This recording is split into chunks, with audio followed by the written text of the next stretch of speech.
Israel বেশি চালাক, অতি চালাক, যারা ওই যে প্যালেস্টাইন দখল করে বসে আছে, ওরা দাবি করে আর কি, আসলে এরা সত্যিকারের বনু ইসরায়েল নয়, এরা ইউরোপিয়ান জিউস, এরা কিন্তু সত্যিকারের বনু ইসরায়েল নয়। এখন এরা অতি চালাক, মাছ ধরে নাই কিন্তু মাছ ধরার বাদ দিয়ে রাখছে, মাছ আসে বাদ দিয়ে রাখি পরে ধরব। এই পাপের কারণে, এই সীমা লঙ্ঘন করার কারণে সূরা বাকারা এবং সূরা আরাফে আল্লাহ পাক বলেছে ওই মানুষগুলোকে আল্লাহ পাক বানর বানিয়ে দিয়েছে। তাহলে মানুষ থেকে বানর হয়েছে এই দলিল কোরআনে আছে, পড়ে দেখেন।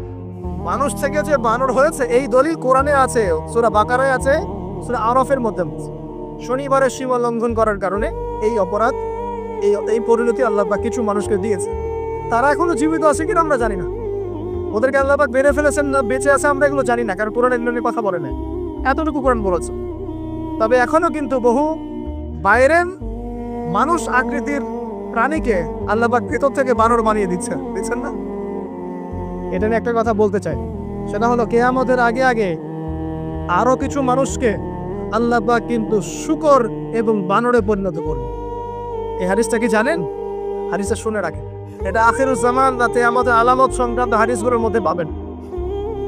আল্লাহর রাসূল সাল্লাল্লাহু আলাইহি ওয়াসাল্লাম বলেছেন কিয়ামতের আগে আগে আমার উম্মতের মধ্যে, ভালো করে শোনেন, কিয়ামতের আগে আগে আমার উম্মতের মধ্যে একদল মানুষ বের হবে যারা মদ পানকে হালাল মনে করবে। কাকে?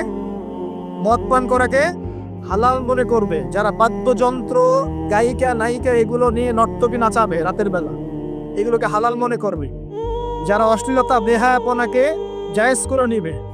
ঠিক আছে, এরকম কয়েকটা পাপের কথা বলে নবীজি বলছেন একদিন সকালবেলা আল্লাহ পাক তাদেরকে ঘৃণিত বানরে পরিণত করবে। এটা হবে সামনে, কখন কিভাবে হবে আল্লাহ ভালো জানেন। এবার আমি কনসেপ্টে চলে আসি। এই যে পৃথিবীতে নেমে আসলাম, তাহলে আমরা কোত্থেকে আসছি ভাই? আমরা কি পৃথিবীর অধিবাসী ছিলাম? আমরা জান্নাতে ছিলাম, ওখান থেকে আল্লাহ পাক পাঠিয়েছে। এবার পৃথিবীতে এসে আদম আলাইহিস সালামের যুগে খুব একটা দুর্ঘটনা ঘটে নাই, একটা ঘটেছে। কয়টা? একটা। ভাই হাবিলের কুরবানি কবুল হয়, কাবিলের অন্তর্দাহ হয়, জ্বালা হয়। কেন হাবিলেরটা কবুল হবে, কাবিলের কেন হচ্ছে না? এই হিংসার বশবর্তী হয়ে কাবিল হাবিলকে হত্যা করে লাশটা দাফন করার পদ্ধতিও তার জানা ছিল। আল্লাহ কাককে পাঠালেন, কাককে দেখে সে শিখল। প্রথম দুর্ঘটনা হচ্ছে হাবিল কাবিলের দুর্ঘটনা। বলে রাখি, আজকেও নিজের ভাইয়ের বেশে বহু কাবিল মুসলিম সমাজের মধ্যে ঘুরে বেড়ায়। নিজের ভাইয়ের লেবাসে, পোশাকে, সুরতেই বহু কাবিল এখনো কিন্তু মুসলিম সমাজে ঘুরে বেড়ায়। তো আমরা কাবিলদেরকে কাবিলের পরিণতি সম্পর্কে সচেতন করতে চাই। হাবিল বলেছিল, তুমি যদি আমাকে মারতে আসো আমি তোমাকে মারার জন্য হাত বাড়াবো না। হাবিল জান্নাতে যাবে আর কাবিল জাহান্নামে যাবে। কেন কাবিল জাহান্নামে যাবে? নবীজি বলেছেন পৃথিবী প্রথম হত্যাকাণ্ড সংগঠিত করেছে কাবিল। এই কারণে পৃথিবীতে যত খুন হবে সমস্ত খুনের পাপের একটা অংশ কাবিলের আমল নামায় যোগ করা হবে। একটা কথা মনে রাখবেন, সদকায়ে জারিয়া যেমন আছে, গুনাহে জারিয়াও আছে। একটা মদের দোকান দিয়েছেন, যত মানুষ মদ খাচ্ছে সমস্ত গুনার একটা অংশ আপনার কাঁধে আসছে। সিনেমা হল করেছেন, মানুষ সারাদিন একটা ছবি দেখে, নগ্ন ছবি দেখে, যত মানুষ এখানে পাপ করবে সমস্ত পাপের একটা অংশ আপনার কাঁধে যাবে। আবার একটা মাদ্রাসা করেছেন, যত মানুষ এখানে দ্বীনি ইলম শিখবে এই নেকির একটা অংশ আপনি পাবেন। মরে গেলেও কবরে পাবেন। আল্লাহ পাক আমাদের সবাইকে সদকায়ে জারিয়া করার তৌফিক দেন, গুনাহে জারিয়া থেকে বাঁচিয়ে রাখুন। খুব খেয়াল রাখবেন, আল্লাহ পাক আমাদের হেফাজত করুন বলি আমি। এবার ওই যুগ শেষ, নূহ আলাইহিস সালামের যুগ। এই যুগে আল্লাহর একই সুন্নাত, নূহ আলাইহিস সালাম 950 বছর দাওয়াত দিলেন, 40টা বা 80টা পরিবার ইসলাম কবুল করেছে, বাকিরা করেন। যারা করে নাই আল্লাহ পাক তাদেরকে ডুবিয়ে মারলেন, যারা করেছে আল্লাহ পাক উদ্ধার করুন। সোজা কথা। আজকে সারা পৃথিবীতে যত মানুষ আমরা বেঁচে আছি না, আমরা কোনো না কোনো ভাবে ওই 80 পরিবারের সদস্য। আমরা ভাই, আমরা ওই ফ্যামিলি, 80 ফ্যামিলি অন্তর্ভুক্ত। কিরকম করে? নূহ আলাইহিস সালামের 4 সন্তান ছিল। কয় সন্তান? এক সন্তানের নাম হচ্ছে হাম। কি নাম? হাম ছিল একটু কালো বর্ণের। হামকে দিয়ে আফ্রিকার কন্টিনেন্টে যত মানুষ দেখছেন ব্ল্যাক স্কিনের, কালো স্কিন, এরা সবাই হামের বংশধর। মজা না বিষয়টা? মানুষের অস্তিত্ব পৃথিবীতে, ইতিহাস, এগুলো খুব ইন্টারেস্টিং টপিক। ইতিহাস পড়তে থাকলে আপনি ডুবে যাবেন। কত কিছু বিশ্বে হয়েছে আর কত কিছু হবে সামনে, সুবহানাল্লাহ। তখন আপনার অস্তিত্ব জানান দিবে যে আমি কত ক্ষুদ্র, মহাবিশ্ব কত বড়, আল্লাহ কত বড়। কত সময় চলে গেছে, আর আমি এই সময় কি করছি? এক ভাইয়ের নাম শাম, এই শামকে কেন্দ্র করে এই আরবের যে মানুষগুলো আছে, আরব অ্যারাবিয়ান, এরা শামের বংশধর। আরেক ভাইয়ের নাম ইয়াফাস, কি নাম? ইয়াফাস।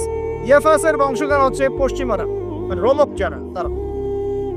আরেক ভাইয়ের নাম ছিল কেনান, কি নাম? কেনান। এ ইমান নিয়ে আসে নাই, ওই যে প্লাবনে ডুবে মরে গেছে। মরে যাওয়ার পরে আদম আলাইহিস সালাম বলেছিল, আল্লাহ আমার পরিবারের অন্তর্ভুক্তকে মাফ করে দাও।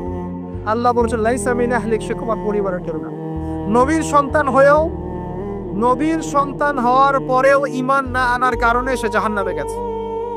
আর আমরা আর কি এমন মানুষ, অমুক আলেমের সন্তান, অমুক বক্তার সন্তান, হ্যাঁ অমুক পীরের নওয়াবজাদা, অমুক তমুক, এইসব বড়াই করে লাভ নেই। আমল, আকীদা, ঈমান যদি ঠিক না থাকে, আমাদের বংশ পরিচয় আমাদেরকে বাঁচাতে পারে, আমাদের দেশ জাতীয়তাবাদ বর্ণ বাঁচাতে পারে। যার যার কবরে তাকে তাকে চোখ, নিজের আমল নিয়ে ফিকির করে, নিজের কবর নিয়ে ফিকির করে, অন্যের দিকে চোখ দেওয়া বন্ধ করেন, আগে নিজের কবরে ফিকির করে। আল্লাহ পাক সবাইকে তৌফিক এনায়েত করে। যারা বুদ্ধিমান তারা নিজেকে নিয়ে ব্যস্ত থাকে, যারা যারা অহংকারী উদ্ধত এরা মানুষের পিছনে পড়ে দেয়। আল্লাহ পাক আমাদের সবাইকে নিজের চেহারা আয়নায় দেখার তৌফিক দান। প্রিয় ভাইরা, নূহ আলাইহিস সালামের যুগ চলে গেল, 950 বছর দাওয়াত দেওয়ার পরে এই পরিণতি হয়েছে। এরপরে আসছে ইব্রাহিম আলাইহিস সালামের সময়। আল্লাহ পাক তাকে উদ্ধার করেছেন, অগ্নি পরীক্ষা থেকে বাঁচিয়েছেন, নমরুদকে আল্লাহ পাক ধ্বংস করেছেন। আল্লাহ পাক এরপরে এনেছেন আদ জাতি, আদ জাতির হুদ আলাইহিস সালাম এবং তার অনুসারীদেরকে আল্লাহ পাক বাঁচিয়েছেন, বাকিদেরকে ধ্বংস করে দিয়েছেন ঝড় দিয়ে, বায়ু প্রবাহ দিয়ে। সামুদ জাতি এসেছে, সামুদ জাতিকে আল্লাহ পাক ধ্বংস করেছেন বজ্রপাত দিয়ে, বিদ্যুৎ দিয়ে। আর সালেহ আলাইহিস সালাম এবং তার অনুসারীদেরকে বাঁচিয়ে দিয়েছেন। ফেরাউনের যুগ এসেছে, আল্লাহ পাক মূসা আলাইহিস সালাম এবং বনু ইসরাঈলকে বাঁচিয়েছেন, ফেরাউনকে ডুবিয়ে মেরেছেন নদীতে তুষার। ঈসা আলাইহিস সালামের যুগ আসছে, একই সুন্নাত। ঈসা আলাইহিস সালাম আল্লাহ পাক শুধু রক্ষাই করেন নাই, নিজের কাছে উঠিয়ে নিয়েছে। সুবহানাল্লাহ। তিনি আবারও আসবেন পৃথিবীতে ইনশাআল্লাহ। যতদিন না তিনি আসছেন এবং এই পৃথিবীতে 40 বছর রাজত্ব না করছেন, কিয়ামত হবে না ইনশাআল্লাহ। যতদিন পর্যন্ত ঈসা আলাইহিস সালাম আবার ব্যাক না করছেন এবং এই জেরুজালেম থেকে সারা বিশ্বে খিলাফা কায়েম না করছেন, 40 বছর শাসন না চালাচ্ছেন, কিয়ামত হবে না ইনশাআল্লাহ। এটা সামনে অপেক্ষা করছে।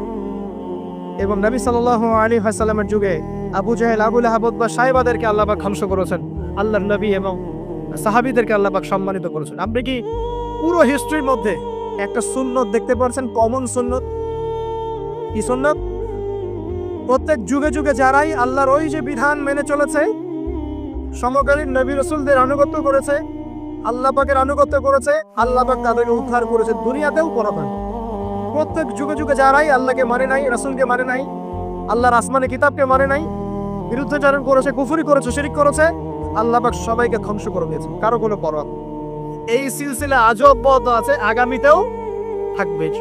এখন আমরা যারা এখন বেঁচে আছি, আমরা নবী সাল্লাল্লাহু আলাইহি ওয়াসাল্লামের ইন্তেকালের প্রায় 1450 বছর পরের বার আল্লাহর নবী এসেছেন এমন সমাজে, যে সমাজে শিরকের পাপ চলছে, সুদের পাপ চলছে, দুর্নীতি চলছে, আপনার কন্যা সন্তানকে জীবিত হত্যা করা হচ্ছে, আপনার মাদক দ্রব্যের সয়লাভ চলছে, মেয়েদের অধিকার দেওয়া হচ্ছে না, হ্যাঁ গোত্রীয় হানাহানি চলছে।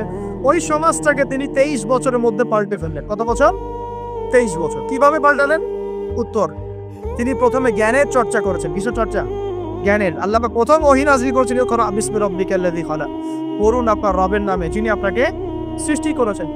নবী সাল্লাল্লাহু আলাইহি ওয়াসাল্লাম সাহাবীগণ কোরআনের 6টা হক আদায় করেছেন। কয়টা হক? 6টা। তারা কোরআন পড়া শিখেছেন। আমরা সবাই কোরআন পড়া শিখবো তো ইনশাআল্লাহ। তারা কোরআনের অর্থ শিখেছেন, আমরা কোরআনের অর্থ শিখবো তো ইনশাআল্লাহ। তারা কোরআনের আদেশগুলো মেনেছেন, আমরা কোরআনের সব আদেশ মানবো তো ইনশাআল্লাহ। তারা কোরআনের সমস্ত নিষেধগুলো বর্জন করেছে, আমরা নিষেধ বর্জন করবো তো ইনশাআল্লাহ। তারা কোরআনের দাওয়াত মানুষের কাছে পৌঁছে দিয়েছেন, আমরা কোরআনের দাওয়াত দিব তো ইনশাআল্লাহ। এবং 6 নাম্বার, তারা কোরআনের বিধানগুলোকে বাস্তবায়ন করেছে, আমরাও বাস্তবায়নের চেষ্টা করবো তো ইনশাআল্লাহ। এই 6টা হক আদায়ের ফলে 23 বছরের ব্যবধানে জাহেলি মক্কা একদম সোনালী মক্কায় পরিণত হয়েছে। 23 বছর পরের মক্কায় আপনি কোনো সুদ পাবেন, কোনো শিরক পাবেন, কোনো মূর্তি পূজা পাবেন, কোনো মেয়ের অবমাননা পাবেন, কোনো জেনা, কোনো ব্যভিচার, কোনো ধর্ষণ, কিছু পাবেন? 23 বছর পরের মক্কায় কোনো পাপ পাবেন। কিভাবে সমাজ পরিবর্তন হলো? এই কোরআনের হক আদায়ের মধ্য দিয়ে হয়েছে, নবীর সুন্নাত প্রতিষ্ঠার মধ্য দিয়ে হয়েছে। এরপর কি থেমে গিয়েছিল? উত্তর না। এরপর আবু বকর সিদ্দিকের যুগ এসেছে, প্রায় 2 থেকে 2.5 বছর তিনি শাসন কার্য